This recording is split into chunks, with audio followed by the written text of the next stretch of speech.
Hey guys, welcome back to my channel. My name is Chantel, and if you're new here, I am a pre-K teacher here in Houston, Texas. So today I just want to give you guys a summary of my day, a weekly summary. Last week I talked about the weekly activities we did in centers and for my math small group, but today I'm gonna talk to you weekly activities throughout the whole day. So just give you a full summary. So in the morning when the kids come in, they put their folders in the basket, their backpacks up, lunchbox up, and then they come and check in. And when they get to their table, they get out their name tracing worksheet, which looks like this. They're in their caddies. I'm trying to show you their caddies later. And they will trace their names. And then once they finish tracing their names, they will turn it on the back and write their names on the back. And students like this who have short names, I just tell them, you know, they can write their names on the line still. And I think I'm gonna do this activity for one more week in the morning because majority of my students know how to spell their name. I think I just have about 3 or 4 who still need help writing their name on their own. So once they finish tracing their names, then they do little activities around the room. So not necessarily their centers, little activities like, for example, this is an activity, has letters and words. So they're basically just matching the letters on the cards.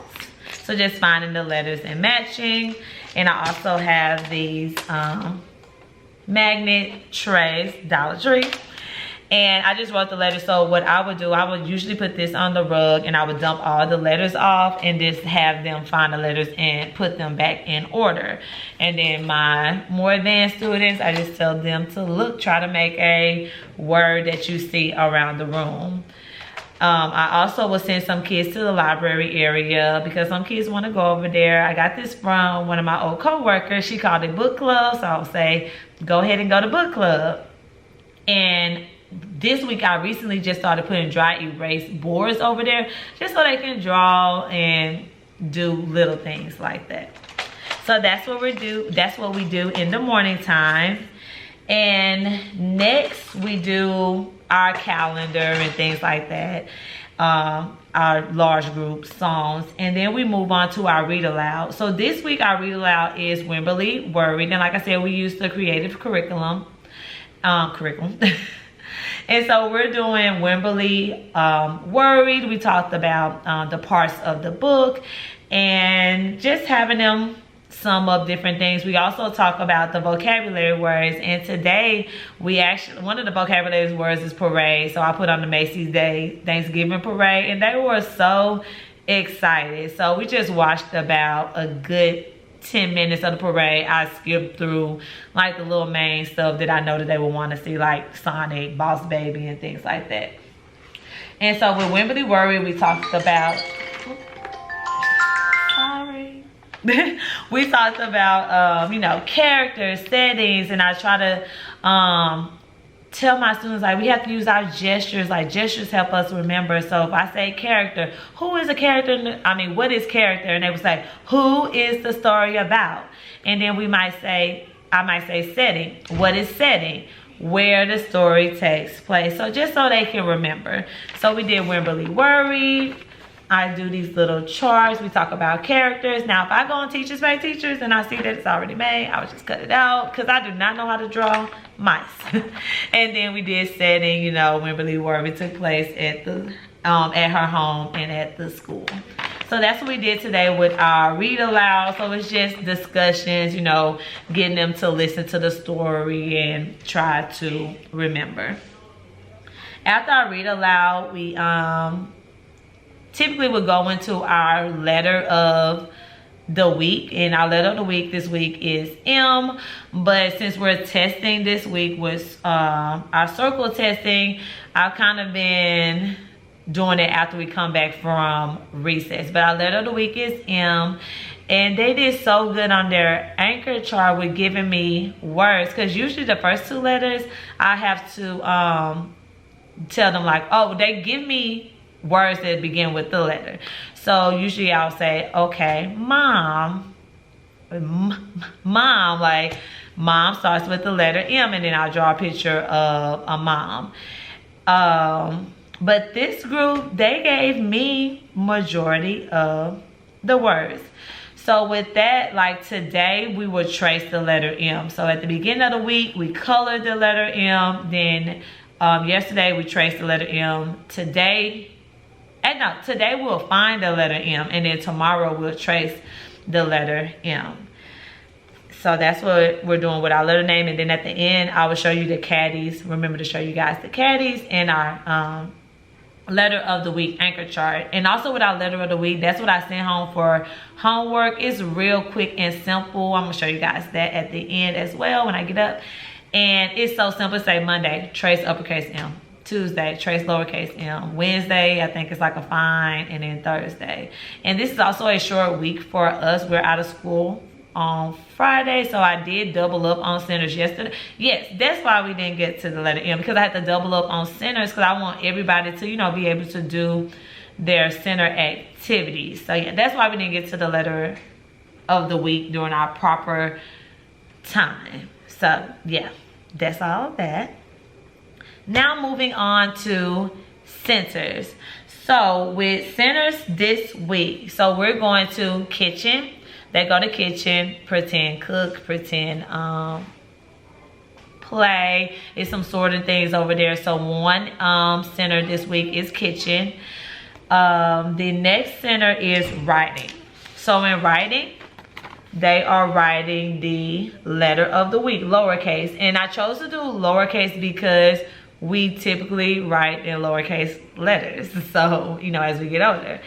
So they would trace lowercase m and then flip it over and just trace their name, because I know that this will go by quickly. And typically with writing, after they write, I would just have like blocks or something. So once they finish writing at the table, they can go write on a dry erase board, go play with the blocks, or build a puzzle.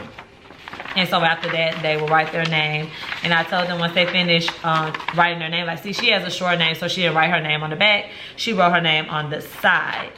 And so after that, I told them, even if you have time, or once you finish, write your letter M's on the back. And so that's what she did, practice her letter M's on the back.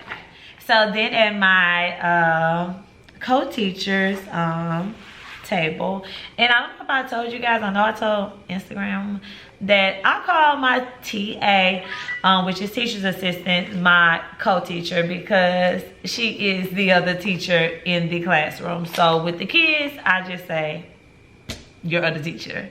So they're doing a letter M craft, and they're making a mouse, M for mouse, and they're doing so good. So at the next couple weeks, they will do it at her table, but eventually they will do this by themselves, and we will lay out the material, I will model for them, and they will put it together by themselves. But since this is their first time using the notebooks for the crafts, they will do it at her table, so she can guide them and they can practice using the glue sponges to glue the letters, because the letter is big, so they have to put the glue and then move it over, and have to tell them hands get sticky. They do not be wanting anything on their hands.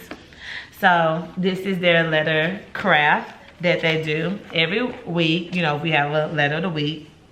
So we did kitchen, writing, the letter craft, and then art. For art was make like a little collage. It was on their own, they can do whatever they wanted to do, and it just helped with fine motor, being creative. You know, they had to peel the back off the foam stickers, using glue sticks, putting tops back on the marker, peeling off the stickers. So they just made their own little collages that I put up. So that's what they did in art. And at my table, we painted. And this is my little teacher guide. So we painted, and we used one color at a time. So I had these blocks like this, and I saw this idea somewhere and I could not remember. I'm like, was it on Instagram or YouTube? I don't know. But I saw someone do this last year, and I did it last year and it was great, you know. So what I do is I tell them like the first block, what color is the first block? They would say red, and I would say point to it, and then I would give them a paintbrush, they'll paint it red. Then we go to the next color. What's our next color? Green. And so this is when I'm talking about those words like next to. You're gonna paint the block next to the red, green, or you're gonna paint the block in the middle, green. So just talking about those vocabulary, well, those not vocabulary words, just talking about those different words like next to, in the middle, the first one, the second one, the third one. So I talked about those different things. And then once we got to the purple, I didn't bring the purple paint over here, so I was like, we're gonna talk about mixing colors. And some of them actually knew. I was like, do you know what two colors make purple? And some of them did say red and blue. So I would put red and blue paint. I would tell them to get their red paintbrush because it already had some red on it, and mix the two to make purple. And then the same thing with orange. I was like, we don't have any orange paint, so we have to mix colors. And I would say, you know, do you know which two colors? And then I'll go ahead and tell them red and yellow. And so then they'll mix the red and yellow to make orange. So just a quick little fun activity. And then one of my kids was like, I never got to paint before. So just a little fun, get them to, you know, paint and explore. You know, it's still structured, and we put them up. Y'all, look at my messy desk. All right, so this is the anchor chart that we did, and then later I'm gonna write the actual words so they can see. But they came up with most of these things. I said, no, I think I said monkey and mom, but they came up with all the other words, so I'm so proud of them. And these are the caddies I was talking about. It has their name, tracing, the markers. I use tissue for erasers. Don't judge me. Their pencils, their crayons in a bag. Just grab a bag. And yes, I have erasers. You know, those erasers from Dollar Tree. I have other erasers for the dry erase boards. But this is just so easy to just grab. They're not stabbing it and things like that. So that's their caddies. And it was something else. All right, so their homework. So this is their homework. Like I said, it's simple, one page, front and back. On Monday, they would trace and write the uppercase M. On Tuesday, they would trace and write the lowercase m. And then on Wednesday, it says what begins with the letter M. And then on Thursday, color pattern or trace the triangles. Really simple. Probably takes about 5 minutes. Something they can do with their parents for some bonding. And that's it. So once again, if you liked this video, don't forget to press like and subscribe to my channel for more videos like this. And I just wanted to give you guys an overview of the weekly activities we are doing in my classroom. So until next time, next week, I hope you guys enjoyed the video. Bye.